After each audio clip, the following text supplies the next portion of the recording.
Okay, this video will help you determine how to calculate a standard deviation. It was too lengthy to go over in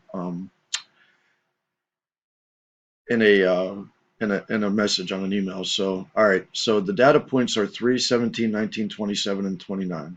So the first thing you do to find a standard deviation is find the mean. Okay, the mean for just is the same thing as the average. So you add up all these, you get 95.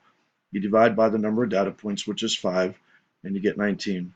The next step you do is take each data point and subtract the mean from each data point. So 3 minus 19, as you see this column here. So 3 minus 19 is negative 16, and so on. Now you take each of these numbers here after you subtracted the mean from each data point, and you square each of these numbers. So negative 16 squared is 256.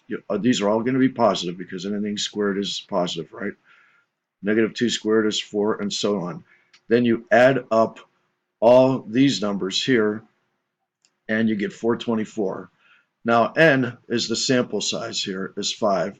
The next step is to take this number that you added up in this column right here, 424, and divide by n minus 1. N is 5, the number of data points, 1, 2, 3, 4, 5. So if n is 5, then of course n minus 1 is 4. So you take 424 divided by 4, you get 106, and then you take the square root of 106, and your standard deviation is 10.3. I will caution you or tell you that if this was a population, it's not, because it told you in the problem it was a sample. It tells you you're going to know whether it's a sample or a population. If this were a population data, you would divide by n, which is 5 instead of 4. But in this case, it is a sample, so you go n minus 1.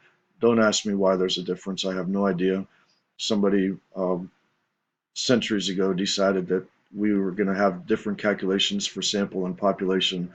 But again, since it is a sample, you take 5 minus 1 is 4.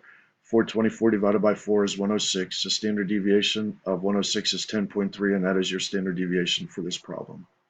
Hope this helps.